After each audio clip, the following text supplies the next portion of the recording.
Mary M. Mendoza. Ang mga natutunan ko past lesson is all about psychology. Pag sinabing psychology, ito yung pinagsamang salita na psy at logo, which mean the study of. Combined, they refer to the studies used in research. First, introspection. Pag sinabing introspection, ito yung intrapersonal objective. Second, observation. Pag sinabing observation, ito naman yung uncontrolled or informal observation. Third, behavioralism. At pag sinabing behavioralism, ito yung to emphasize of behavior, function to adapt to their environment. Fourth, gestalt, pattern configuration. Ito yung whole pattern of behavior, experience, and the perception of organized configuration. Fifth, psychoanalysis. It is function to make the patient talk freely about his childhood experience. And lastly, humanistic. And there have various branches of psychology. First, general psychology. Third, development of genetic psychology. Lastly, child psychology. And next, there are school of psychology. First, structuralism. Second, functionalism. Third, behavioralism. Fourth, psychoanalysis. Fifth, psychological statistics. Seventh, psychologist. And lastly, analyzing data. And there have kinds of mental health professional. First, psychologist. Second, counselor. Third, clinician. Fourth, therapist.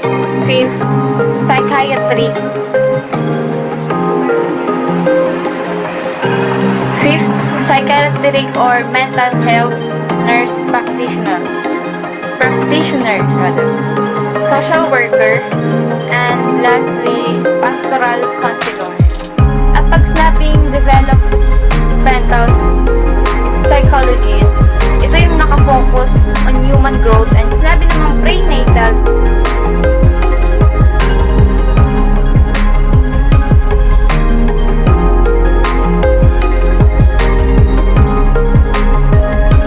pag sinabing prenatal development, it is the process that occurs during the 40 weeks prior to the birth of a child. And there have 3 stages of prenatal development. First, germinal. Second, embryonic. Third, fetal stage. Postnatal, ito yung after birth.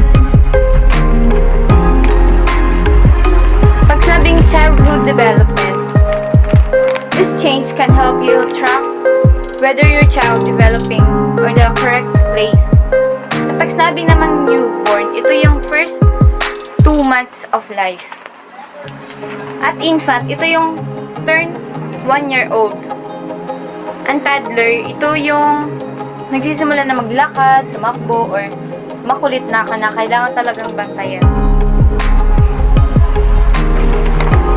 Yung kinder, mga ganon, daycare, between 3 and 5 years of age.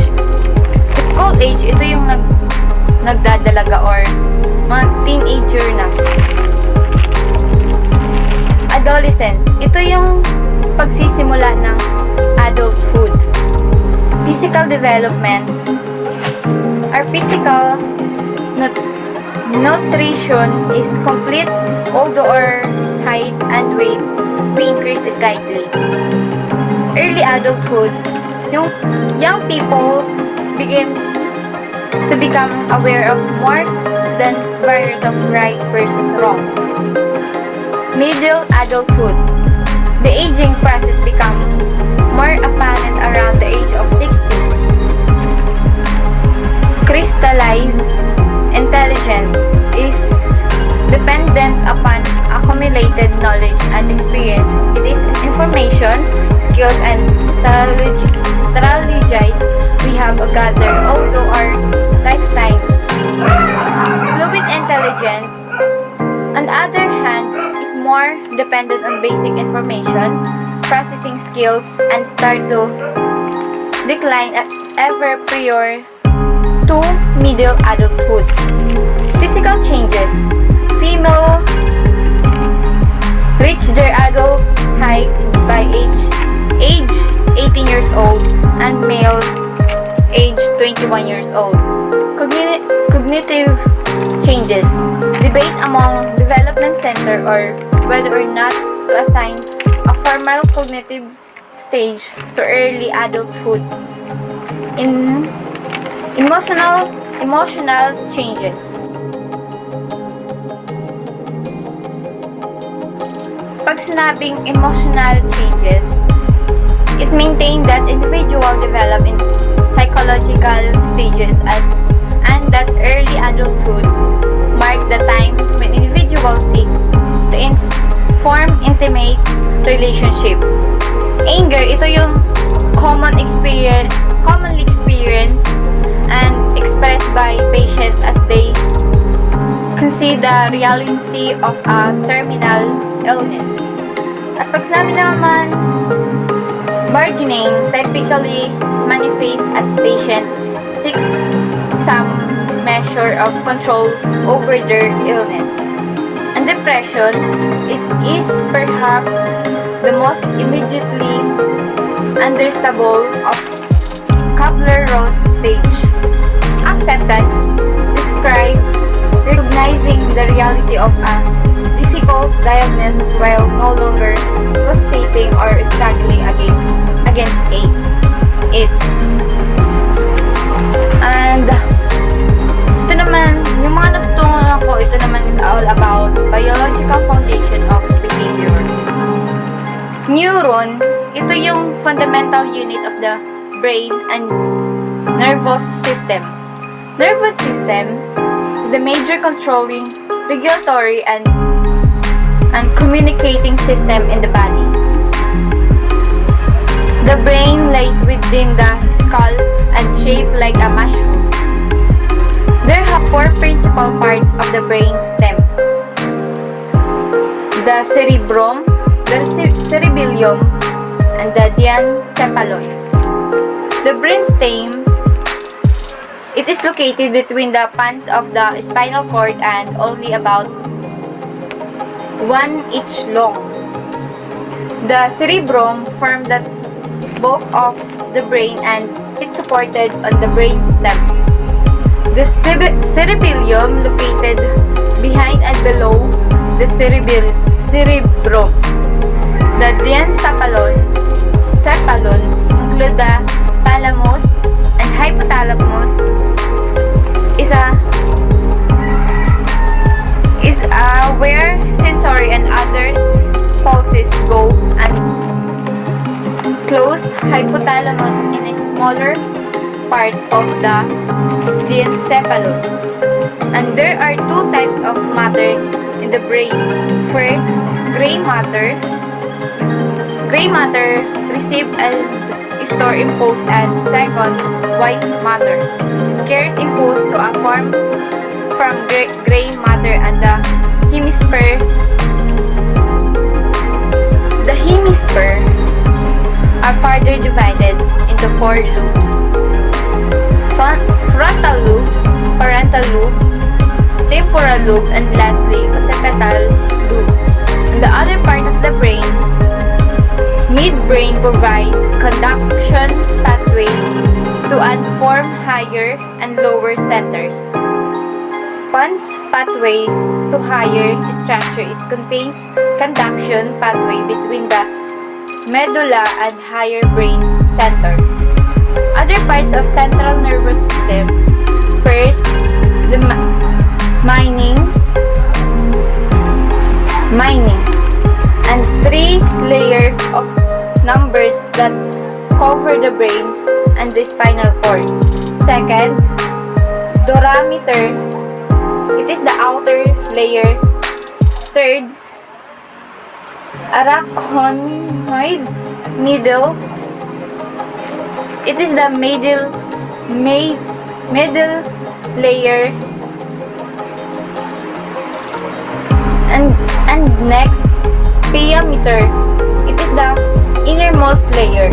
The peripheral nervous system is made up of two parts. Somatic nervous system is ang somatic nervous system, ito yung consists of peripheral nervous system fiber that pick up sensory information or sensation from the peripheral or dentate organ and carry them to the central nervous system. There are three parts of nervous system. First, the central nervous system. Second, the parasympathetic nervous system. And last, the enteric nervous system. The biggest part is the cerebrum. The balancing act is the cerebellum. Spinal cord, complex cylinder or nerves that start at the base of your brain and runs down the vertebral canal to the backbone. Pag sinabing genetic, ito yung study of how parents pass or various traits to their offspring through genes. And pag sinabi namang genetic, ito yung psychology also known as behavioral biological, is a field of study exploring how genes influence. Ang mga natutunan ko ngayong second grading is yung different types of mental disorder. Una, yung Alzheimer disease. Yung Alzheimer disease, karaniwang nagkakaroon ng ganitong sakit is yung mga matatanda. Yung nalilimutan nila yung mga memories nila. Tulad ng lola ko, bago siya mamatay, nagkaroon siya ng Alzheimer. Pati yung mga anak niya or kami, hindi niya matandaan. Kahit pangalan lang. Next, anorexia nervosa. Ito yung eating disorder na natatakot ang isang tao tumaba kahit na siya ay sobrang payat. Third, yung postpartum depression. Mas especially, ang nagkakaroon nito is yung mga bagong panganak.